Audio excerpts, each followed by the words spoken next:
Season of Discovery Phase 3 is here, and I'm going to show you everything you need to know to survive as a feral tank. Let's start off with the stat priority. So in Sunken Temple, the bosses are 2 levels above us, meaning we are going to want to try and hit the 6% hit cap if we can. After that then, we're going to be going on to Strength, then Stamina, giving us more health, and then Agility. Agility is actually quite useful for us feral tanks, because it does actually give us armor, dodge, and also some crit chance as well. After that then, we can just go for pure crit chance, and then a few other stats after that would be something like a pure attack power, armor, and dodge percentage. You can also go for things like feral attack power that you may see on some certain SoD items. Moving on to the talent tree then, of course, most of this tree is going to be in feral, and we're going to start off with 5 out of 5 in ferocity. This is going to reduce the cost of a lot of our abilities when we are in feral, and then on to the next one, it's going to be 5 out of 5 into Feral Instinct.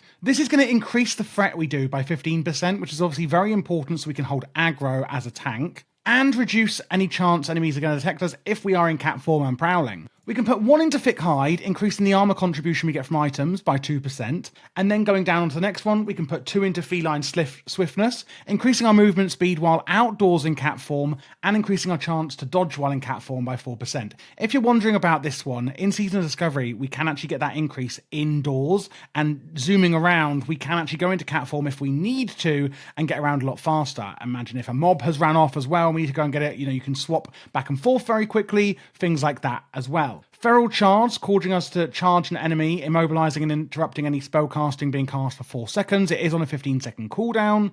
And then 3 out of 3 into Sharpened Claws, increasing our crit chance in bear form by 6%. Speaking of crit chance, we're putting 2 out of 2 into Primal Fury. This is going to give us a 100% chance to gain additional rage whenever we do actually deal those critical strikes. 3 out of 3 then going into Predatory Strikes, increasing our melee attack power by 150% of our level. Of course, we're going to be at level 50, so that will be 150 on there as well. 1 out of 1 into Fairy Fire. This is basically an attack we can use on our enemies to reduce their armor and therefore making them more vulnerable to our attacks. We're going to put 2 out of 2 into Savage Fury, increasing the damage by 20% on some of our abilities, and then 5 out of 5 into Heart of the Wild. This is going to increase our intellect by 20%, also increase our stamina when we're in bear form by 20%, and strength in cat form by 20%. This, of course, as a tank is making us a lot stronger, and then we can go into Leader of the Pack. While in cat, bear, or dire bear form, the Leader of the Pack increases ranged and melee critical chance of all party members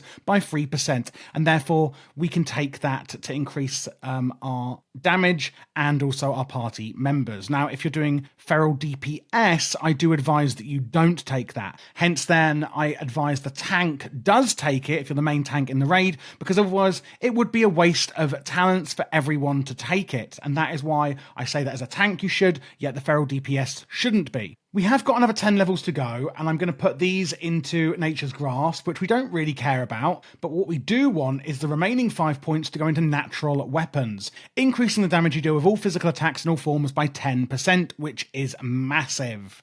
One thing you might think is, what about Furor? Well, I don't think it is really necessary as a main tank. It's a lot more beneficial if you're in cat form and you are shapeshifting. Regarding the runes then, on the gloves, I would say to go with Lacerate. This is going to be one of our main attacks. Lacerating the enemy, making them bleed over 15 seconds, plus 20% weapon damage per existing application of Lacerate, causes a high amount of threat, and it stacks up to 5 times on the same target.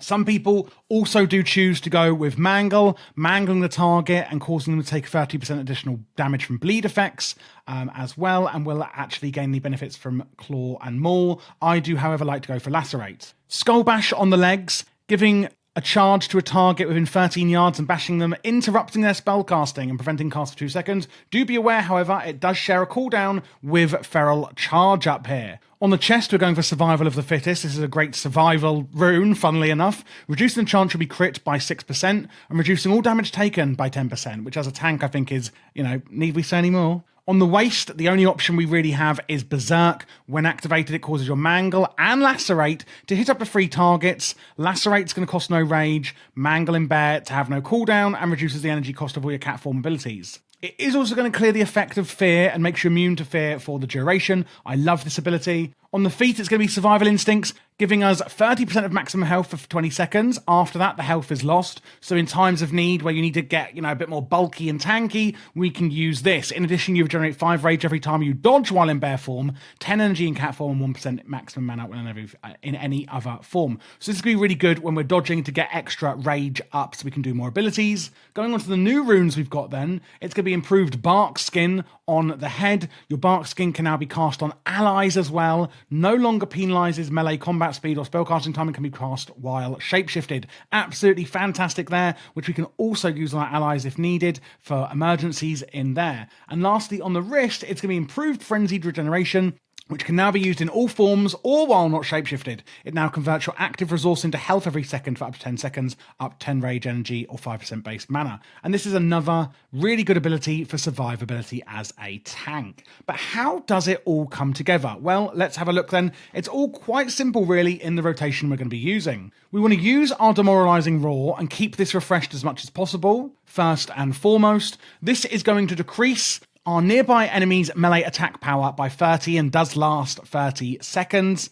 We want to keep it up as much as possible. We're going to be spamming Lacerate as much as possible to get rid of all that rage. You may also be using Mangle. If you are using Mangle, you'd put that here instead of Lacerate, of course. And then with excess rage, and especially for AoE, we can use our Swipe ability. And that would be in between Mangles if you are taking Mangle as well, not Lacerate. And lastly, it's going to be Mauling as an extra off the global cooldown damage if you still do have excess rage after doing everything above in this rotation.